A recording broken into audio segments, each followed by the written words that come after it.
Hello students, welcome to the Sapna home school YouTube channel. तुम्ही आत्ता इंग्लिशचा पेपर बघताय. 10वीची परीक्षा खूप जवळ आली आणि आपण इथे पूर्ण प्रश्नपत्रिका आणि पूर्ण उत्तरपत्रिका इथे दाखवणार आहोत. सो क्वेश्चन काय बघा, complete the words by using correct letters. आता ही प्रश्नपत्रिका मी फटाफट फक्त दाखवणार आहे. उत्तरपत्रिकेसाठी आपण जास्त वेळ देणार आहोत. So complete the words by using correct letters, put the words in alphabetic order. कोणते कोणते आलेत बघा. Punctuate the following sentences. तर मेक 4 वर्ड्स नाईटमेअर पासून करायचे आणि मूवी रिलेटेड वर्ड्स. आता इथे आपण बघतोय complete the word chain of noun. So word chain कडे कायम बघायचं, डायरेक्ट लिहायला नाही सुरुवात करायची. डू एज डायरेक्टेड मध्ये अटेम्प्ट एनीवन. तो phrase a bolt from the blue पासून आपल्याला सेंटेन्स तयार करायचे किंवा क्लॉज कंप्लीट करायचे, ॲड अ क्लॉज करायचे, तर प्रिफिक्स सफिक्स ॲड करायचे किंवा मिनिंगफुल सेंटेन्स करायचे.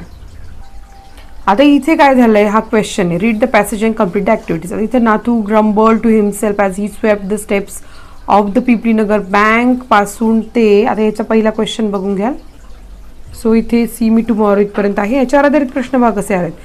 रिमेनिंग पार्ट तो इझी आहे. पहिला पण तुम्हाला आयडेंटिफाय द कॅरेक्टर तेही सोपं होतं. नंतर vocabulary find out odd one out question आहे 2 मार्कांसाठी. आणि ग्रामरसाठी मात्र तुम्हाला इथे 2 वाक्य दिलेली आहेत. त्यामध्ये underline the subordinate clause and name it. आणि इथे sentence begin the sentence with sweeper boy said. Personal रिस्पॉन्ससाठी क्वेश्चन आहे. According to you what should Nathu do to get he salary from the bank. आता क्वेश्चन 2 जो आहे तो सुद्धा scene पॅसेजवरच आधारित आहे. याच्यामध्ये पहिलं स्टेटमेंट ट्रू किंवा फॉल्स आहे. नीट पॅसेज वाचा. Exactly 300 years after the death of the great scientist Galileo पासून ते आपल्याला opted to study physics instead. आता इथं मॅच द फॉलोइंग कॉलम्स आलेले आहेत. कॉलम ए, कॉलम बी आणि 2 मार्कांसाठी आहेत. नीट वाचलं तर तुम्हाला हे 4 मार्क असे मिळून जातील. वोकॅब्युलरीसाठी find out from the passage words with means.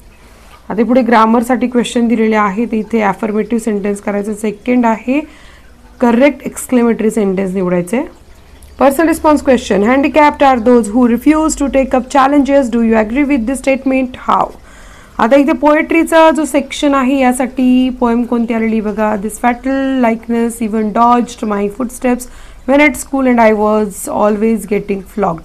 कोणती कविता नाव सांगू शकाल का याचं?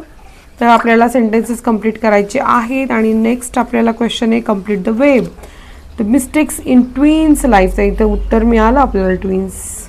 पुढचा प्रश्न आहे poetic language. Right the plural form life आणि वाईफ याचे प्लुरल फॉर्म द्यायचे. सो आपल्याला हा जो थर्ड क्वेश्चन आहे read the poem below and appreciation लिहायचं. इफ पोएम दिलेली आपल्याला रुडियार्ड किपलिंग यांची आणि मग याच्यानुसार title, poet, rhyme scheme, theme, central idea, figure of speech आपण इथे लिहायचं आहे. आता सेक्शन 6 आहे नॉन टेक्स्च्युअल पॅसेजचा. तर इथे काय करायला लागेल आपल्याला, हा 10 मार्कांसाठी नॉन टेक्स्च्युअल पॅसेज सोडवायचा आहे. आणि हा पॅसेज का महत्त्वाचा आहे कारण याच्यावर समरी रायटिंग लिहायचं असतं. आता पॅसेज नीट वाचा. पहिला ते क्वेश्चन आहे हू सेड टू हुम. वाचल्याशिवाय कळणार नाही ना कोण कोणास म्हणाले. इतकं सोपं आहे.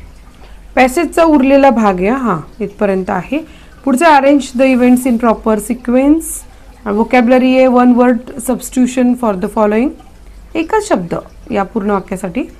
नंतर grammar. A woman lost a husband. Correct passive voice निवडायचं आहे. आणि she asked them who are your parents. तर इथे आपल्याला डायरेक्ट इनडायरेक्ट स्पीच करेक्ट निवडायचं आहे.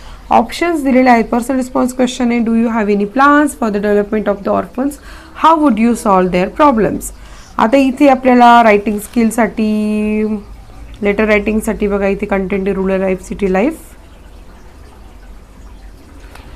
सो इनफॉर्मलसाठी हा विषय, फॉर्मलसाठी हा विषय आहे. कारण मी नंतर उत्तरं सांगणार म्हणून आता जास्त वेळ घेत नाही तुमचा. Dialogue writing. Put the sentence in proper order. Complete the dialogue. You have participated in the cleanliness campaign arranged by your school. Your sister wants to listen about the campaign. Develop a dialogue between you and your sister. 6 exchanges पाहिजेत हां. किंवा मग speech draft करायचं. तुम्ही काय choose करता जास्त करून. आणि क्वेश्चन 6 आहे information transfer. Do any one of the following. Non verbal to verbal ही म्हणजे पॅसेज लिहायचं तुम्हाला या डायग्रामवरनं. किंवा इथे तुम्हाला काय करायचं आहे ह्या पॅसेजवरनं इथे हा पूर्ण चार्ट भरायचा आहे. हे खूपच सोपं आहे. हे पॉईंट दिले त्या पॉईंटनुसार नावं टाकायची फक्त. पूर्ण मार्क मिळून जातील. सो हे जास्त सोपं पडेल ना, हो ना, काय वाटतं तुम्हाला. आणि question 6 expand the theme on any one of the following themes. आणि इथे काय राईट न्यूज राईट करायची, school students help flood affected areas, आणि डेव्हलप अ स्टोरी. तर ही assured the manager that he would never come late to the office from that day. तर याच्या आधी काय स्टोरी घडली असेल आपण लिहायची. आणि क्वेश्चन 7 आहे ट्रान्सलेशन. तर इथे तुम्हाला 6 वर्ड्स दिलेत, 4 वाक्य दिलेली आहेत आणि 2 प्रोव्हर्ब्स किंवा इडियम्स दिलेले आहेत. नीट बघा, त्या सगळ्यांची उत्तरं लिहून घ्या फटाफट. चला आपल्या प्रश्नाचं उत्तर बघा. पहिला टी मिसिंग होता, मंथ. डी मिसिंग होता, सेल्डम. बोरो आर मिसिंग होता, सीनला एन मिसिंग होता. तर इथं put the words in alphabetical order. तर हे आहे उत्तर. पंक्च्युएशनचं उत्तर बघा. सेकंड फोर वर्ड्स इन नाईटमेअरपासून नाईट, मेअर, माईट आणि राईट. रिलेटेड वर्ड्स काय काय मूवीचे, फनी, कॉमिक, हॉरिबल, इंटरेस्टिंग आणि मिस्टेरियस. आता वर्ड चेन कशी करायची आहे, तर नाऊनची आहे म्हणून क्लासिक, कॅमल, लोटस, सीट आणि टायगर.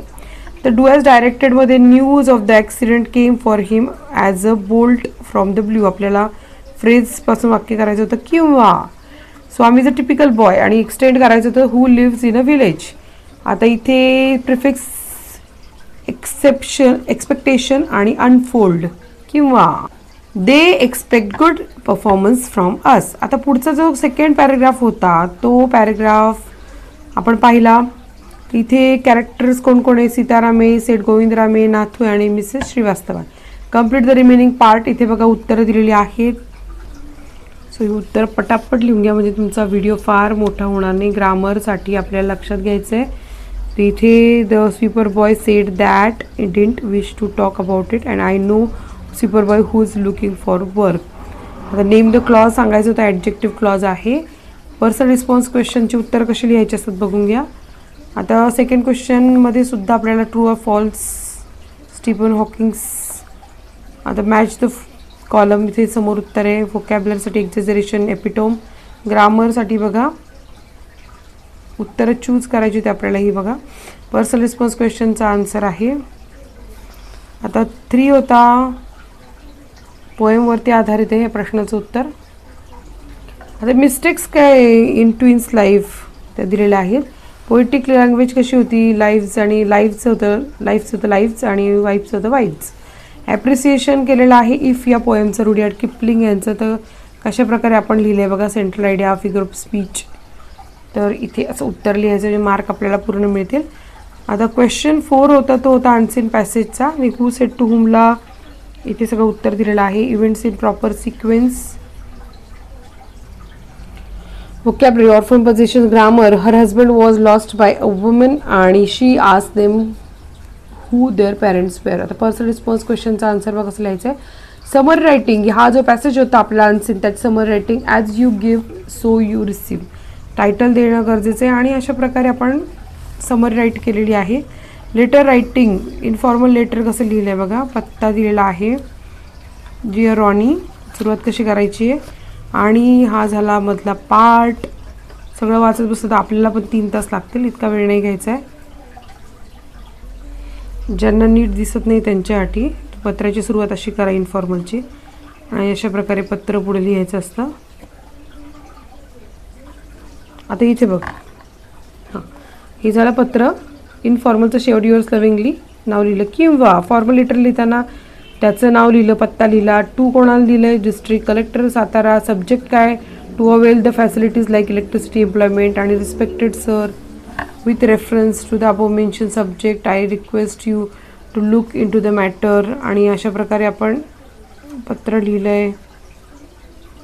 Yours faithfully. आता इथं डायलॉग राईट करताना sentence proper order, complete the dialogue. आणि इथे आपल्याला 6 मिनिंगफुल एक्सचेंजेस सांगितले होते बघा. हां क्लिनलीनेस कॅम्पेनचे, तर ते अशा प्रकारे करायचे. किंवा आता स्पीच ड्राफ्ट करायचं आहे. If I become the prime minister of India, तर कसं लिहिणार. तर त्यासाठी आपल्याला अशा प्रकारे लिहायचं आहे. Okay 1 minute. हां हे बघा आपल्याला कमीत कमी वेळामध्ये खूप गोष्टी द्यायच्या आहेत. अशा प्रकारे आपल्याला स्पीच लिहायचं आहे. आता इन्फॉर्मेशन ट्रान्सफर, तर नॉन व्हर्बल टू व्हर्बल कसं करणार आहे आपल्याला इथे. तर त्याचा इम्पॉर्टन्स ऑफ न्यूजपेपर त्यासाठी आपण अशा प्रकारे राईट करायचं आहे. इथे एवढा मोठा पॅराग्राफ लिहायला लागतो. किंवा मग sir verbal to non verbal, फक्त पॉईंट्स भरले झाले आपल्याला पूर्ण मार्क मिळून जाणार.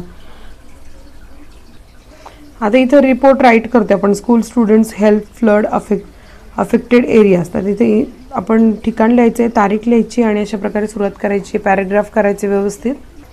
आता इथे आपल्याला स्टोरी डेव्हलप करायला सांगितली होती. अ पुअर एक्सक्यूज म्हणून आपण टायटल दिले, अशा प्रकारे स्टोरी डेव्हलप केलेली आहे. आता पुढे आपण होतो ट्रान्सलेशनमध्ये अफवा, दिवाळखोरी, विश्वास, संपत्ती, गुलामगिरी, सवय आणि बी वाक्य आपल्याला ट्रान्सलेट करायचे होते. आणि पुढे आपण काय केलं आहे, प्रोव्हर्ब्स आणि इडियम्स ट्रान्सलेट केलेले आहे. सो अशा प्रकारे पेपर झाला आहे. सॉरी, पण उत्तरं पूर्ण रीड करायला खूप वेळ गेला असता. सो फटाफट आपल्याला प्रश्नपत्रिका बघणं, कसं लिहिलं आहे उत्तर प्रॉपर ते समजून घेणं गरजेचं आहे. All the best. काही काळजी करू नका, तुम्हाला खूप छान मार्क मिळतील. अभ्यास करा.